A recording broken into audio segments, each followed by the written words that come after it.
पाकिस्तान दुनिया भर में कई विवादों की वजह से घिरा हुआ है। पाकिस्तान का रिकॉर्ड दुनिया में कितना साफ है, ये तो आप सभी जानते हैं। कभी भुखमरी के दौर से पाकिस्तान निकलता है तो कभी दूसरे देशों के आगे आर्थिक मदद के लिए भीख मांगता हुआ नजर आता है। पाकिस्तान की नापाक हरकतों के चर्चे पूरी दुनिया भर में है, लेकिन अब भारत पाकिस्तान का पक्का इलाज करने जा रहा है। दिल्ली में 11 जुलाई को बिम्स्टेक संगठन के सदस्य की एक बैठक हुई, जिसमें बिम्स्टेक देशों के विदेश मंत्रियों ने इस बैठक में हिस्सा लिया। 2 दिन चलने वाली इस बैठक में सभी सदस्यों ने सुरक्षा, व्यापार और निवेश पर जोर दिया है, लेकिन इस दौरान सुरक्षा के मुद्दे पर पाकिस्तान पर खास फोकस रखा गया। पाकिस्तान का भारत के हिस्सों पर हमले और घुसपैठ कराने की कोशिश पर रोकथाम के लिए भी मंथन किया गया।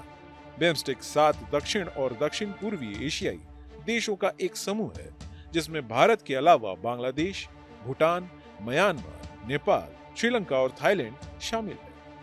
इन सब का ज्यादा जोर सुरक्षा पर है। सभी देशों के विदेश मंत्रियों ने इस पर चर्चा की और सुरक्षा को बढ़ावा देने के लिए क्या कुछ रणनीतियां होंगी, इस पर चर्चा की। बिम्स्टेक की ओर से अगर पाकिस्तान पर कोई फैसला लिया जाता है तो यह पाकिस्तान के लिए बहुत बड़ा झटका होगा। भारत इसके लिए पूरी तरह से तैयार है, और अगर पाकिस्तान को अलग थलग करने के लिए सभी सदस्य इस पर सहमति बनाते हैं तो पाकिस्तान आर्थिक रूप से चोट खाएगा, और पाकिस्तान को भी इस बात का डर है।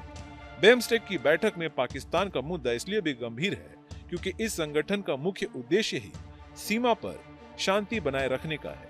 पाकिस्तान कई बार बिम्स्टेक में एंट्री के लिए कोशिश कर चुका है, लेकिन पाकिस्तान को इससे दूर रखा गया है। आपको बता दें कि 1990 में पाकिस्तान की ओर से भारत की सीमाओं पर नापाक हरकतों को अंजाम देने को लेकर ही बिम्स्टेक संगठन को तैयार किया गया था। बिम्स्टेक बंगाल की खाड़ी के आसपास के सभी देशों का एक संगठन है, जिसमें भारत समेत 7 देश शामिल हैं। इस संगठन में पहले 4 ही देश थे, फिर साल 1997 में म्यांमार की एंट्री हुई, तो 2004 में भूटान और नेपाल को भी शामिल किया गया था। हर साल बिम्स्टेक की बैठक होती है।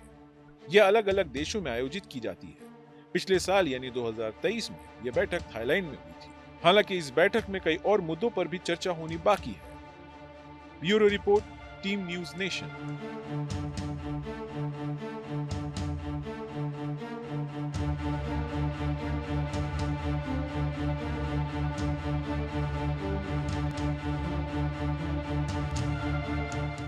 न्यूज नेशन अब व्हाट्सएप पर। खबरों के ताजा अपडेट के लिए न्यूज नेशन के इस QR कोड को स्कैन करें।